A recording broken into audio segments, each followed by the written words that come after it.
Que bom que você está junto comigo novamente para nós juntos estudarmos a série de Daniel, né? Das profecias de Daniel. Então, como a gente já começamos as profecias de Daniel 7, hoje nós vamos estudar as profecias de Daniel 8 e 9, tá bom? E eu quero convidar você a abrir a sua Bíblia nesses dois capítulos.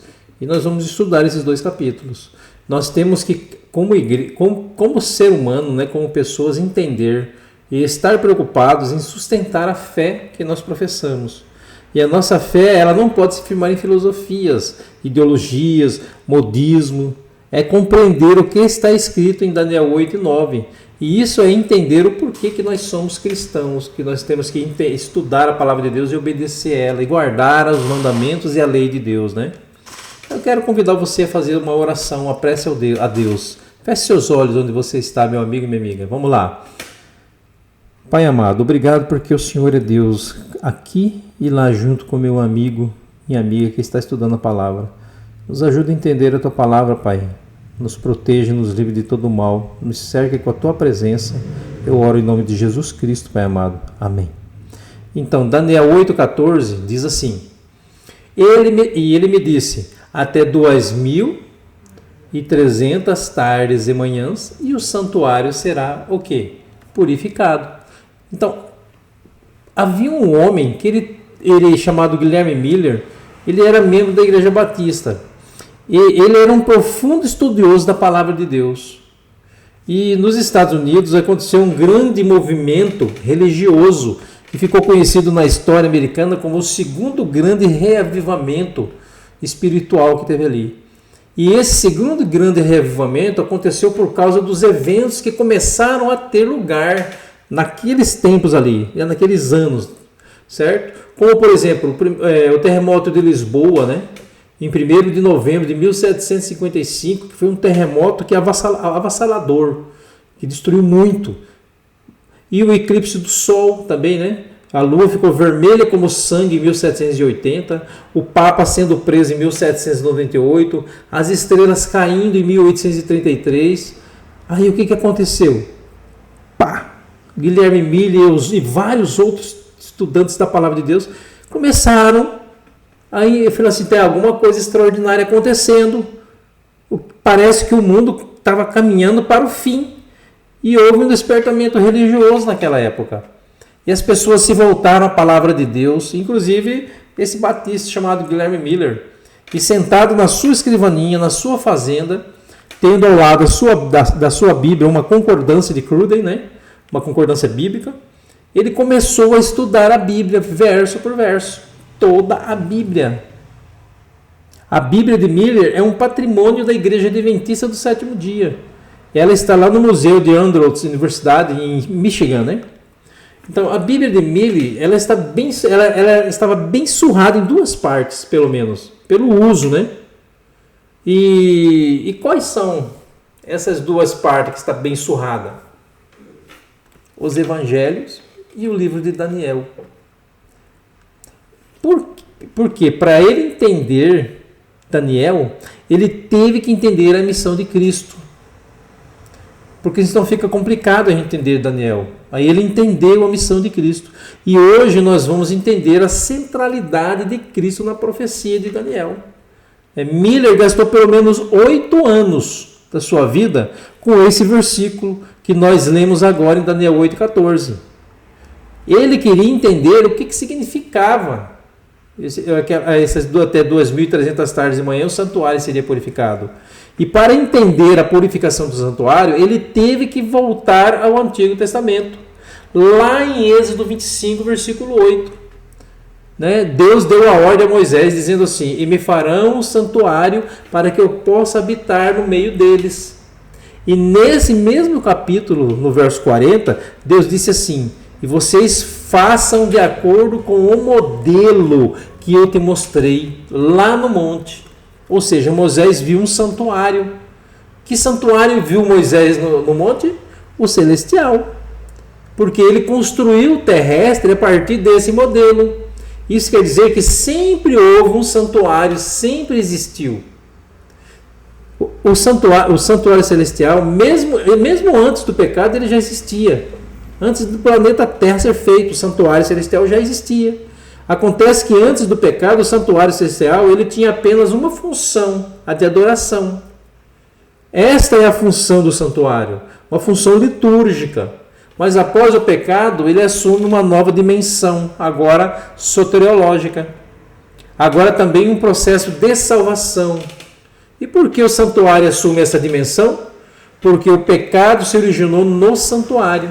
Então, estão lembrados que em Ezequiel e Isaías, eles falam que Lúcifer, de que Lúcifer era um querubim cobridor e se achou iniquidade nele? Lembram disso? Ele estava no santuário, ao lado de Deus. Aí o pecado surgiu. E como o pecado surgiu no santuário, ele tem que ser resolvido aonde? No santuário. Então os nossos olhos têm que se voltar para esse tema. Miller compreendeu de que o processo de salvação no Antigo Testamento envolvia o santuário e o sacrifício de animais.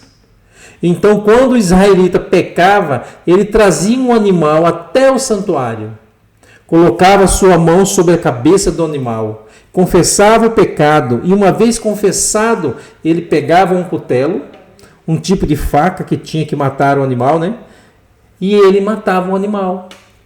E quando ele cortava a garganta do animal, enquanto esse se contorcia as dores da morte, o pecador via nesse animal um símbolo do Messias, que sem merecer um dia viria a morrer por ele.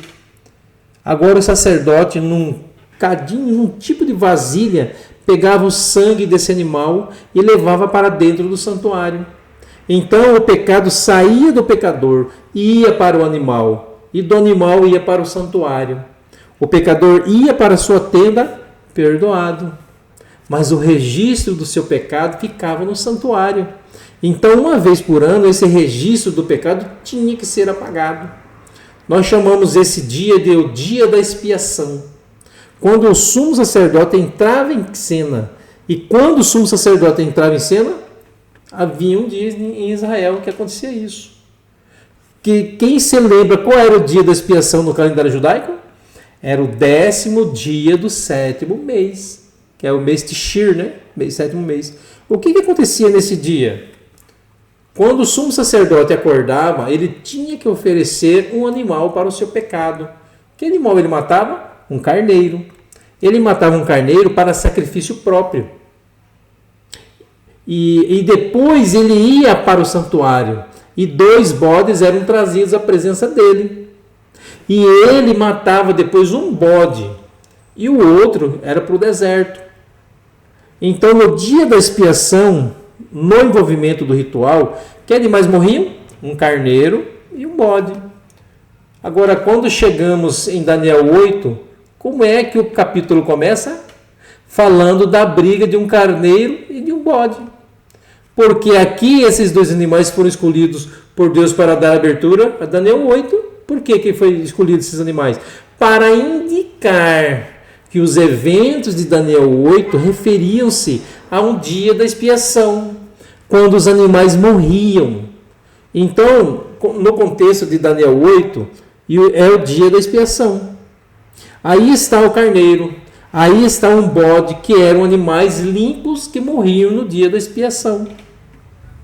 E então, no 10º dia do 7º mês, o sumo sacerdote fazia expiação. Terminada a expiação, quando ele saía lá fora, ele estendia a sua bênção sobre o povo. E aí começavam as festas que duravam 7 dias. Como se chamavam essas festas para os judeus? Festa dos tabernáculos. Então você entende essa tipologia do passado, ela tem uma aplicação para os dias atuais. E Miller entendeu essas coisas. Aí Miller chegou na seguinte conclusão. É lógico supor então que o dia da expiação é um tipo da volta de Cristo. Então, quando se passarem 2.300 tardes e manhã, o santuário será purificado, ou seja, Cristo volta à terra. É isso que concluiu Miller. Aí Ellen G. White, né, é uma grande escritora, uma escritora muito conhecida, mundialmente conhecida, ela escreveu assim: o único erro de Miller é pensar como pensavam os cristãos do seu tempo. Que o dia da expiação apontava para a volta de Jesus. Esse foi o único erro de Miller. Então, ainda que Miller tenha descoberto isso, ou interpretado dessa forma, ele não estava sozinho. Os crentes dos seus dias interpretavam da mesma maneira, achando que o dia da expiação ou a purificação do santuário celestial seria a volta de Jesus. E Miller então começou a pregar a respeito disso. Ele cria que a purificação do santuário era o dia de julgamento para Israel e simbolizava o julgamento final. Agora, quando é que chegaria essa purificação? Agora vamos virar para a página, para Daniel 9. Vamos virar a página para Daniel 9. Daniel 9 explica Daniel 8. Olha o que diz Daniel 9, versículo 24.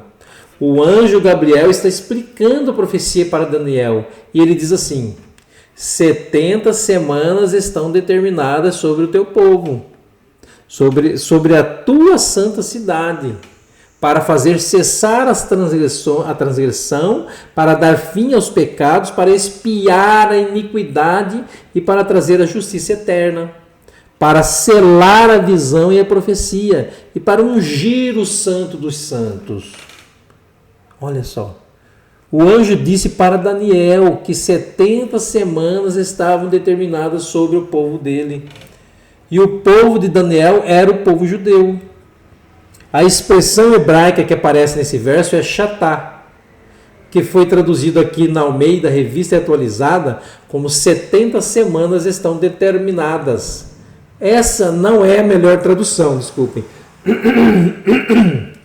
A palavra Shatá significa literalmente cortar ou separar. Então, o anjo disse para Daniel: dos 2.300 anos, Daniel, que faltam para o santuário ser purificado, 70 semanas serão separadas para o povo judeu. Então vocês terão 490 anos para fazer em seis coisas que eu acabei de ler no texto, né? Se vocês fizerem essas 6 coisas, vocês então continuarão a ser o povo de Deus. Se vocês não fizerem, vocês perderão essa oportunidade. Então, nós temos que entender que a profecia das 70 semanas, ela foi cortada do período maior de 2.300 anos. E ambas começam no mesmo período. Agora, Miller, ele tinha que descobrir qual era a data inicial desses 2 períodos proféticos. E ele achou a resposta em Daniel 9:25. Olha o que diz Daniel 9:25. Sabe e entende, desde a saída da ordem para restaurar e para edificar, o que? Jerusalém. Você está lembrado que Daniel estava em Babilônia? Que ele foi levado para lá aos 18 anos, no ano 605 a.C.? E lá em Babilônia ele estava escravo em Jerusalém. Tinha sido destruído bem como o templo. Está lembrado disso? Então Gabriel diz assim para ele: quando sair a ordem para restaurar e edificar Jerusalém, é aí que começa a contagem dos 2 períodos proféticos. Agora Miller tinha que descobrir quando é que quando é que saiu esse decreto. Em que data ele começa? Se ele descobrisse a data inicial da profecia, bastaria só somar os 2.300 anos e ele chegaria à data da volta de Jesus. Então Miller entendeu de que esse decreto, esta ordem para restaurar e edificar Jerusalém, tinha a ver com o decreto de Artaxerxes. Agora, abra sua Bíblia aí no livro de Esdras, capítulo 1. Você tem a promulgação de um decreto. Quem é que fez um decreto em Esdras 1? Ciro. Aqui está o decreto de Ciro. Esse decreto autorizou o povo judeu, depois que o Medo, a Pérsia, venceu a Babilônia, a voltar para Jerusalém. Agora vai para Esdras 6. Que decreto tem aí? Que você tem aí em Esdras 6? O de Dário. Né? E em Esdras 7 você tem o decreto de quem? De Artaxerxes. Então você tem no livro de Esdras 3 decretos: Ciro, Dário e Artaxerxes. Qual dos 3 decretos nós vamos usar para o início do computo profético? Qual? Nós temos que usar o terceiro. Por quê? Leia agora Esdras 6, versículo 14. Diz assim: os anciões dos judeus, edificando e prosperando em virtude do que profetizaram, né? Os profetas Ageu e Zacarias, filho de Ido, edificaram a casa e a terminaram segundo o mandato de quem, irmãos? De Deus. E segundo o decreto de quem? Ciro, Dário e Artaxerxes. Pronto. Esdras 6, 14 diz para mim que os decretos eram o quê? Cumulativos. Se eles iam se acumulando um ao outro, é lógico supor que a profecia só pode começar quando o terceiro foi promulgado. E de fato nós entendemos que no ano 457, quando Artaxerxes publicou o decreto, o terceiro decreto, né? Aqui nós temos o início da contagem profética. Agora olha de novo para Daniel 9:25. Sabe e entende, Daniel. Está dizendo o anjo Gabriel para ele, desde a saída da ordem, para restaurar e edificar Jerusalém, até o ungido, ao príncipe. Irmão, quem é esse ungido? Quem é o príncipe? Jesus. 70 semanas e 62 semanas, as praças e as circunvalações se reedificarão. Mas em tempos o quê? Angustiosos. Gabriel disse assim para Daniel: Daniel, quando saiu o decreto em 457, vão se passar 7 semanas e depois 62 semanas. Então o anjo dividiu as 70 semanas em 3 partes: 70 semanas, 62 semanas e depois mais uma semana. Por que é que ele fez essa divisão? Quando se passaram 7 semanas, né? 7 semanas, 62 semanas e depois mais uma. Então, quando se passaram 7 semanas, nós chegamos ao ano 408. E o que aconteceu no ano 408? Terminou a reconstrução civil de Jerusalém. Depois se passaram mais 62 semanas e nós chegamos ao ano 27. O que aconteceu no ano 27? Jesus foi batizado. Então, o texto está dizendo, quando se passar em 7 semanas e mais 62 semanas, aparecerá um ungido, o príncipe Jesus. E quando é que Cristo foi ungido pelo Espírito Santo? No batismo dele. Está lembrado? Ele foi batizado, quando ele saiu da água, o Espírito Santo veio sobre ele, como forma de pomba. Ali ele foi ungido no ano 27, no final das 69 semanas. Agora olha para Daniel 9:27. Ele quem? O Messias, o ungido, o príncipe, fará aliança com muitos por quanto tempo? 1 semana, 7 anos. Mas na metade da semana fará cessar o sacrifício contínuo, ou sacrifício e a oferta de manjares. Então Cristo foi batizado no ano 27, ele fez aliança com muitos por 1 semana, o que nos levou no ano 34. Mas na metade da semana, no ano 31, ele fez cessar o sacrifício e a oferta de manjares. Como é que Cristo deu fim ao sistema de sacrifício do Antigo Testamento? Morrendo sobre a cruz. É por isso que João Batista, mesmo sem ter consciência de tudo o que estava dizendo, lá em João 1:29, ele diz assim, apontando para Jesus: eis o Cordeiro de Deus, que faz o que, irmãos? João nem sabia direito o que estava falando, porque ele falou por inspiração divina. Eis o Cordeiro de Deus que tira o pecado do mundo. Foi o Espírito Santo que o moveu a dar essa declaração. Mas Cristo era o Cordeiro de Deus e na cruz isso ficou provado. Aí ele deu fim ao sistema de sacrifícios. Isso é tão verdade que quando Cristo morre na cruz do Calvário, o sumo sacerdote estava com a oferta em mãos. para matar. E o que aconteceu? Houve ali um grande terremoto e o animal escapou.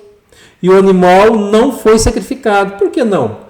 Porque o Filho de Deus havia sido imolado sobre a cruz lá no Calvário. Meus amigos, Cristo é o centro da profecia. Eu queria recapitular esse ponto com vocês. Em 457, nós temos o decreto de Artaxerxes. Em 408, termina a reconstrução civil de Jerusalém. Depois, mais 62 semanas, Jesus se batiza. Ele faz aliança com muitos por uma semana. Com quem ele faz aliança? Com o povo judeu. Quando você pega o Evangelho em Mateus 10, versículo 5 a 8, Jesus chama os 12 apóstolos e depois diz assim para eles: eu vos enviei, senão a ovelhas perdidas da casa de Israel. Eu vos enviei, senão as ovelhas perdidas das casas de Israel. Vocês não vão atrás dos samaritanos, vocês não vão atrás dos gentios, mas de preferência buscai as ovelhas perdidas da casa de Israel. Por quê? Porque os judeus só tinham mais 7 anos de oportunidade. Das 70 semanas ou 490 anos de Gabriel, que Gabriel disse para Daniel que o povo dele teria, já haviam se passado 493 anos. Faltavam 7 anos para terminar as 70 semanas. E é por isso que Jesus disse: eu vou fazer aliança com muitos por uma semana. Eles só têm 7 anos. Você não vão atrás dos samaritanos, não vão atrás dos gentios, se preocupe com os judeus. E por 3 anos e meio o próprio Cristo trabalhou com eles. Eles mataram Cristo. E nos outros 3 anos e meio os discípulos pregaram para os judeus. E o que aconteceu depois que os discípulos pregaram para os judeus após a morte de Cristo? Chegamos a Atos 7. Você tem ali Estevão, um homem cheio do Espírito Santo, que diz assim para os judeus: vocês mataram o autor da vida, vocês crucificaram o Messias, se arrependam. Esse último sermão de Estevão em Atos 7 poderia ser muito bem intitulado assim: o último apelo de Deus à nação judaica. E quando Estevão pregou para eles, o que eles fizeram? Eles mataram Estevão. Agora olha um detalhe aqui em Atos 7:55. Mas Estevão, cheio do Espírito Santo, fitou os olhos no céu e viu a glória de Deus e Jesus que estava à sua direita. E disse: eis que vejo os céus abertos e o Filho do Homem em pé à destra de Deus. Eles, porém, clamando em alta voz, taparam os ouvidos e unânimes arremeteram contra ele. E lançando-o fora da cidade, fizeram o quê? Apedrejaram. E as testemunhas deixaram suas vestes aos pés de um jovem chamado Saulo. No plano de Deus não há lacunas. No exato momento em que terminava as 70 semanas de graça para o povo judeu, na mesma cena, quem é que estava ali? O homem que levaria o evangelho para os gentios.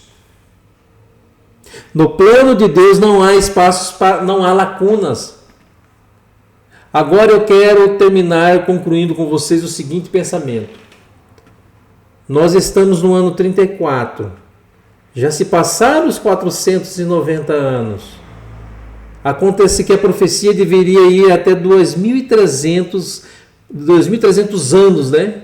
Para que Jesus voltasse na visão de Miller. Se nós estamos no ano 34 e percorremos 490 anos, nós temos que subtrair os 490 dos 2.300 anos. Quantos anos falta ainda para a volta de Jesus? 1810. Mas se nós estamos no ano 34, olha só, e somamos 1810 desde o ano 34, quando terminar os 1810, nós chegaremos a que ano? 1844. Foi isso que Miller descobriu. E depois Samuel Snow, pesquisando os estudos de Miller e aprofundando, ele fez a seguinte pergunta: mas qual era o dia da expiação? Qual era o dia da expiação? Então, se você for olhar lá no santuário, você vai entender que é no 10º dia do primeiro mês.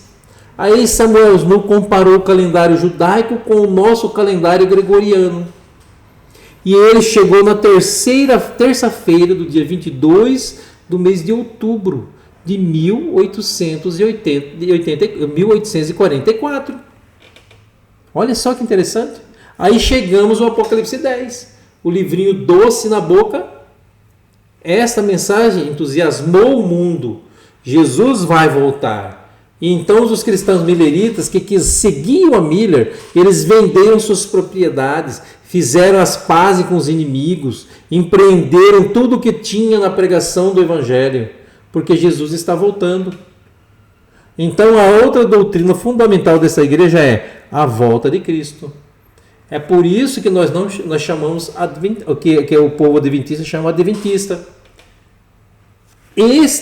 Essa é a espinha dorsal da igreja adventista. Jesus vai voltar.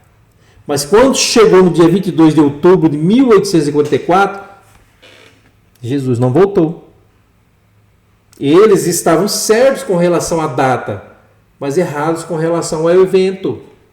Não era a volta de Cristo, mas era o início do juízo no santuário celestial. Assim como o sumo sacerdote no 10º dia do 7º mês estava no Santíssimo para fazer a expiação, e terminada a expiação ele saía para começar a festa dos tabernáculos, no dia 22 de outubro de 1844, Jesus começou no santuário celestial o juízo. E quando ele terminar esse juízo, ele sairá para buscar o seu povo. E nós teremos a festa dos tabernáculos.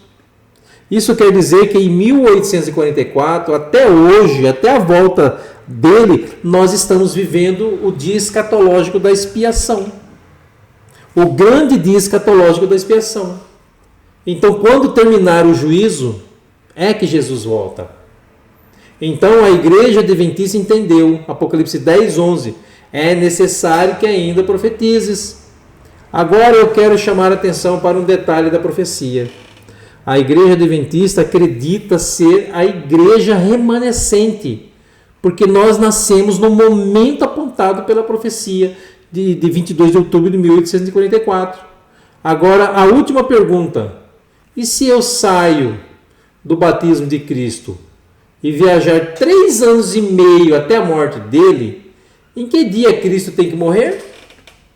Pela primeira vez a profecia é quebrada.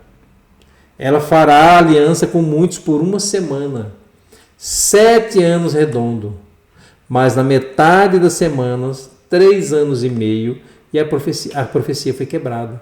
Quebrou-se em 6 meses. Então você, para chegar na morte de Cristo, você tem que viajar 3 anos e meio a partir do batismo. Ou seja, 6 meses depois do dia da expiação. Se o dia da expiação era dia 10 do 7º mês, do mês Tishir, então você tem que chegar ao dia 10 do 8º mês, do dia 10 do 9º, dia 10 do 10º, dia 10 do 11º, dia 10 do 12º, dia 10 do primeiro mês. Então, o primeiro mês era o mês do quê? Da Páscoa. E Jesus morreu quando? Na Páscoa. Agora, é uma pergunta para você. O que é que acontece no 10º dia do primeiro mês? O domingo de Ramos. O que é que foi o domingo de Ramos? Foi o dia que Jesus entrou em Jerusalém montado num jumentinho. Aquilo era um dia 10. É o 10º dia, né? Porque Jesus entrou montado no jumentinho naquele dia? Você vai entender agora. As multidões colocaram ramos de palmeiras no caminho, ou até suas vestes. E eles começaram a cantar assim: Hosana ao filho de Davi, Hosana ao que vem em nome do Senhor, Porque eles estavam recebendo o Cristo assim? Porque assim entravam os reis para serem coroados nos tempos do Antigo Testamento. E a profecia anunciava: eis aí vem teu rei montado num jumentinho, cria de jumentinho.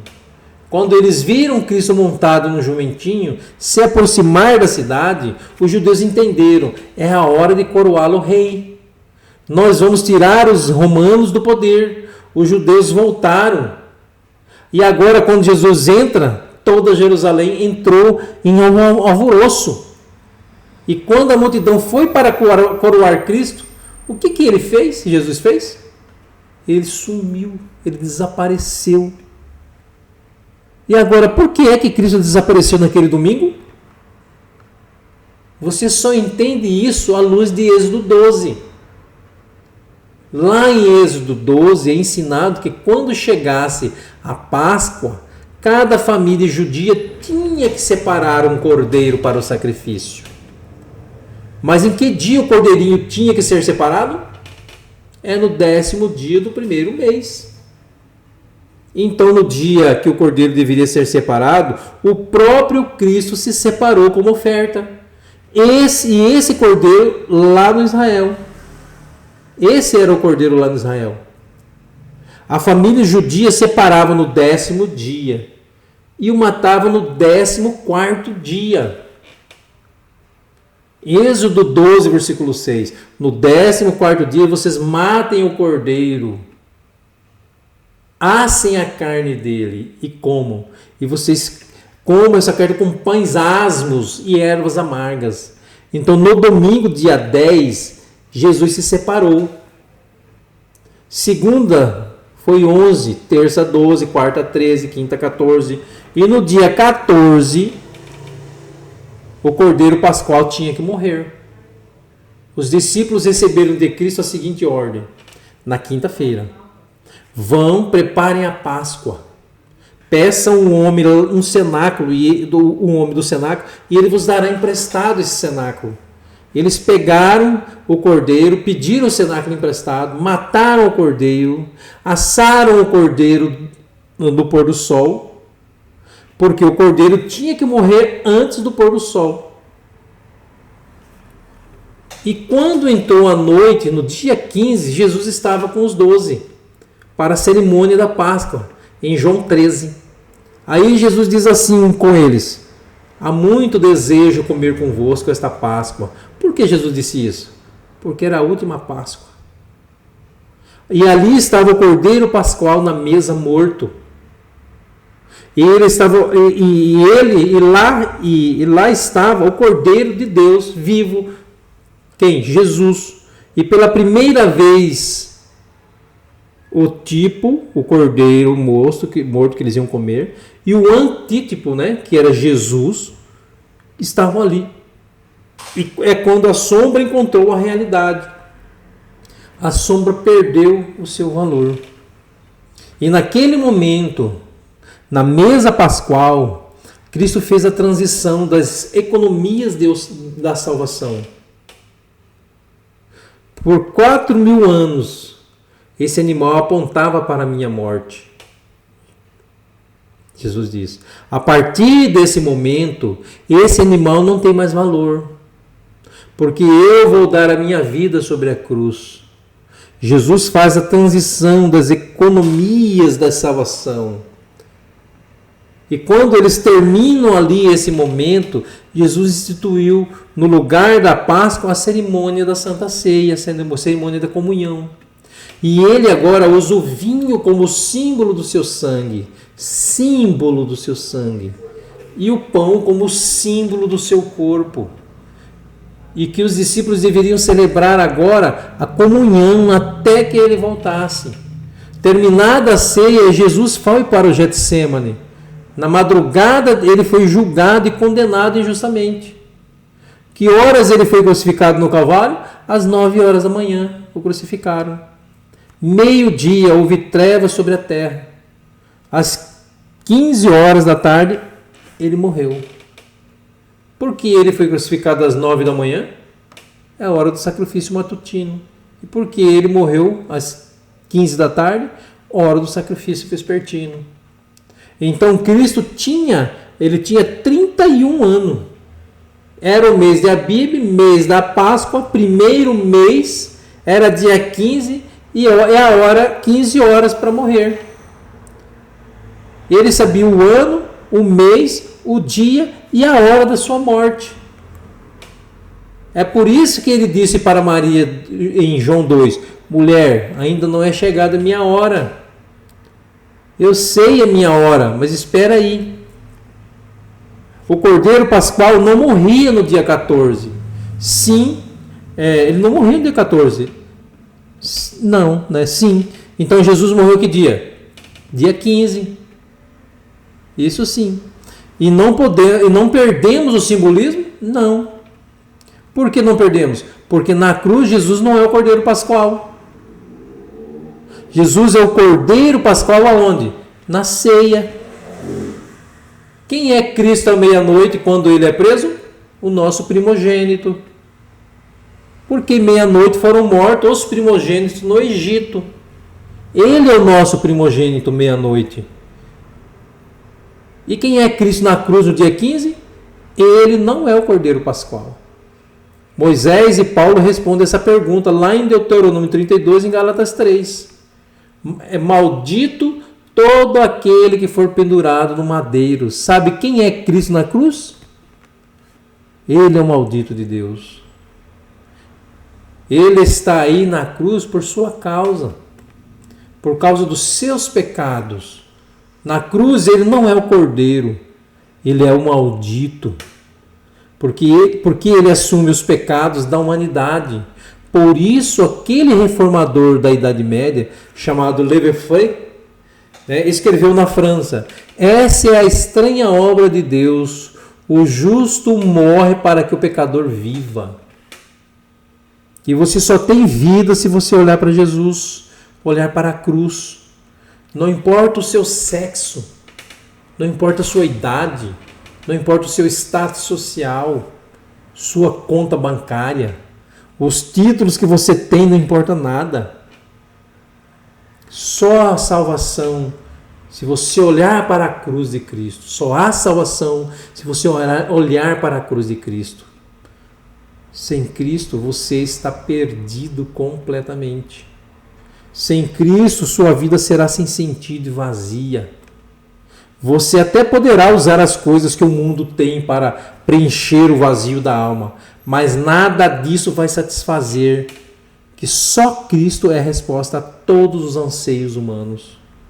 Só Cristo dá sentido à nossa vida. Não tem outro caminho.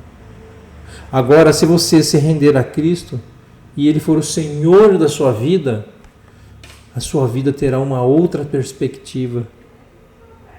Você viverá aqui esperançoso. Passará por problemas e aflições. Pode até ter uma doença, um câncer, mas nunca se esqueça o que Jesus disse: aquele que crê em mim, ainda que morra, ele viverá. Nós não estamos nos preparando para os anos aqui, nós estamos nos preparando para o céu. E o lugar que nos espera é a vida eterna. Que Deus transforme o seu coração. Sinta esse desejo, o Espírito Santo está falando com você. Sinta esse desejo de se entregar a Jesus e aceitar Ele como seu Salvador. Que Deus te abençoe. Vamos orar. Santo Pai, obrigado porque o Senhor esteve conosco nesse estudo, Pai amado. O Senhor conhece nosso coração, conhece nossa vida, conhece tudo de nós. Abençoe esse amigo, essa amiga que está fazendo esse estudo comigo. Que ele venha entender plenamente a Tua vontade e se colocar plenamente em Tuas mãos. Eu oro ao Senhor em nome de Jesus Cristo. Amém. Que Deus abençoe você e te guie a toda a verdade da palavra de Deus, te guie a toda a verdade que Deus tem trazido a todas as pessoas. E obrigado porque você acompanhou até agora esse estudo que nós fizemos agora. E como sempre eu termino, com João 4:24, que diz assim: Deus é Espírito, e importa que os seus adoradores o adorem em espírito e em verdade. Tchau, fica com Deus, tá bom?